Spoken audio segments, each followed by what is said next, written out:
I am the Tofu Golem. Please enjoy the video. You begin by making sure you have an administrator account because restoring requires elevated rights. Once signed in, open Windows Security from Start or type Windows Security in Search. This takes you straight to Protection Settings. Next, click Virus and Threat Protection, and then Threat History or Protection History to display quarantined files.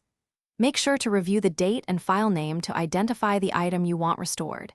If you see many entries, filter by recent or by severity to narrow the list. Now examine each quarantined entry by expanding details so you can see the file path and detection name. This tells you why it was blocked. Once you identify the legitimate file, click Select and pick Restore. Windows will warn you, so confirm only if you trust the source. If the file must remain excluded, use Restore and then add an exclusion in Defender to prevent future quarantining. Alternatively, submit suspicious files to Microsoft before restoring to reduce risk.